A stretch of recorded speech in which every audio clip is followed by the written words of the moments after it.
Նիկոլ Փաշինյանը շուրջ 3 ժամ իր պատկերացրած Հայաստանի քարտեզներն է բաժանում Ամիրյան փողոցում եւ ըստ էության համապետական տոնը քաղաքացու օրը վերածում քաղաքացիական պայմանագրի քարոզչական միջոցառման։ ԿՊԱ-ականները չեն էլ թաքցնում, որ այս տոնակատարություններն իրենց համար կուսակցական միջոցառումներ են։ Համերգին մասնակիցների թիվը համարում են իրենց աջակցության ցուցանիշ։ Այսօր համացանցը նայելով հասկանում եմ մի պարզ բան։ Ընդդիմադիր դաշտը վայնասուն է կապել երեկվա ստացված եւ շատ գեղեցիկ քաղաքացու օրվա կապակցությամբ։ Սկզբից ասում էին սա քաղաքացիական պայմանագրի բանն է, հա, համերգն է,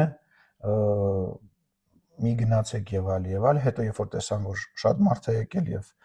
լավ է անցնում, սկսեցին ասել, որ համերգ էր, դրա համար շատ մարդ էր եկել։ Անկախ դիտոր դաշինքի անդամ Դանիել Յոհաննիսյանը դեռ օրեր առաջ էր ահազանգել, որ թե Հանրապետության հրապարակի, թե Գյումրիում տեղի ունեցած համերգը ըստ էության քաղաքացիական պայմանագրի քարոզչական միջոցառումներն են։ Ապրիլ 19-ին Գյումրիում եւ 25-ին Երևանում տեղի ունեցած համերգները ըստ էության քաղաքացիական պայմանագիր կուսակցության օկտին կատարվող միջոցառումներ էին եւ դա նշանակում է, որ այդ միջոցառումների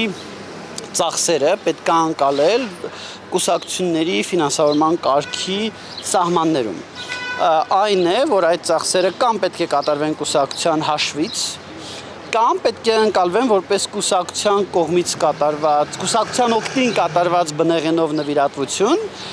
եւ ենթարկվեն այդ բնեղենով նվիրատվության սահմանափակումներին։ Միջոցառումների ֆինանսական ծախսերը ըստ Յոհաննիսյանի պետք է կատարվեին կուսակցությունների մասին օրենքին համապատասխան։ Մենք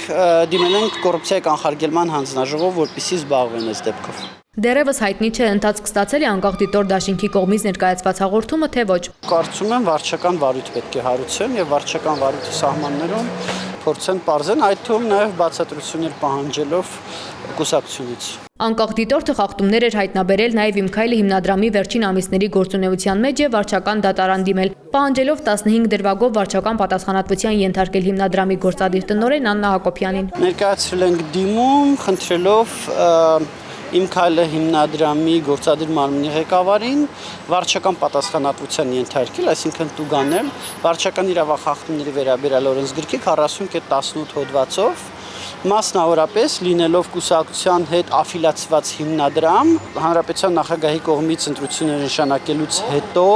բարեգործական ծրագրերը չդադարեցնելու համար։ Աննա Հակոբյանն այսօր անդրադարձել է անկախ դիտորդի հայտնաբերած խախտումներին ու հայտարարել, թե վարչական դատարան դիմելով Յոհաննիսյանը խախտել է իր իրավունքները, ինչի համար ինքը պատրաստվում է դատի տալ նրան։ Աննա Հակոբյանը թվարկեց մի քանի օրենք, որոնք ըստ նրա խախտվել են իր նկատմամբ, այդ թվում ազատ ընտրության եւ կամ արտահայտության իրավունքը։ Աննա Հակոբյանը նույնիսկ ՄԱԿ-ի կոնվենցիայի դրույթների խախտում է տեսնում Յոհաննիսյանի գործողություններում։ Կանանց նկատմամբ խտրականություն, խոշտանգում, նվաստացուցիչ անմարդկային վերաբերմունք, հոգեբանական ճնշում, ահաբեկում, նվաստացում։ Խնդրել եմ իմ փաստաբանական թիմին ուսումնասիրություն կատարել նախաձեռնելու հետևյալ երկու գործողությունները։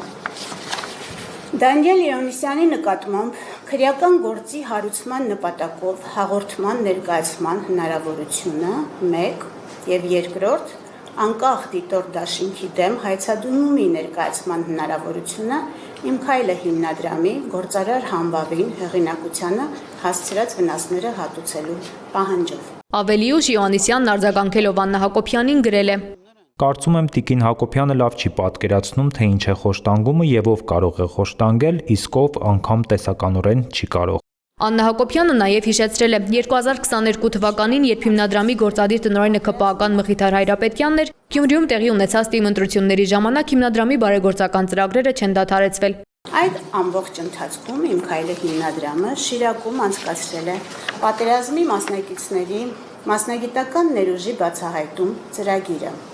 եւ ընդհանրապես Մխիթար Հայրապետյանի Իմ քայլը հիմնադրամի գործադիր տնօրեն լինելու ընթացքում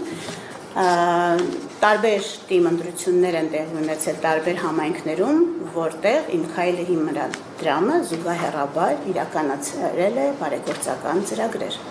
Որևէ ուսումնասիրություն հիմնադրամի կամ նրա պաշտոնատար անձի նկատմամբ քրեական կամ վարչական պատասխանատվություն կիրառելու մասով այդ փուլում չի կատարվել։ Ինչ վերաբերում է 2022 թվականին ՔՊ անդամի կողմից այն ժամանակ ղեկավարվող այդ հիմնադրամի կողմից որոշ մարզերում ընտրություններին զուգահեռ բարեգործությանը, ապա ասեմ, որ եթե Տիկին Հակոբյանի ասածը իրապես տեղի է ունեցել, ապա դա հանցակազմ է պարունակում ու դա վրիպել է մեր աչքից։ Հակոբյանը նաև վստահեցրել է, ինքը եւ իր ղեկավարած Իմ Քայլի հիմնադրամը չեն ասոցացվում քաղաքացիական պայմանագիր կուսակցության հետ։ Հակոբյանը, որն արդեն 8 տարի բազմաթիվ պաշտոնական այցերի ժամանակ ուղեկցել է Փաշինյանին, աջակցել նրա քաղաքականությանն ակտիվ սոցիալական գրառումներով, հիմա ասում է ինքը Փաշինյանի հետ չի ասոցացվում։ Հետևաբար իր հիմնադրամի բարեգործական ծրագրերը որևէ կերպ չեն առնչվում քաղաքացիական պայմանագրին եւ առաջիկա ընտրություններին։ Իդեպ Աննա Հակոբյանի ղեկավարած հիմնադրամում դեռևս մարտին Փաշինյանի հետ ամուսնալուծությունից հետո էր հակակոռուպցիոն կոմիտեն ուսումնասիրություն իրականացնում։ Քրեական վարույց սակայն այդպես էլ չնախաձեռնվեց։ Արդյոք վարչական դատարանը ընթացք կտա անկախ դիտոր դաշինքի դիմումին եւ պատասխանատվության կենթարկի Հակոբյանին, դեռևս հարց է։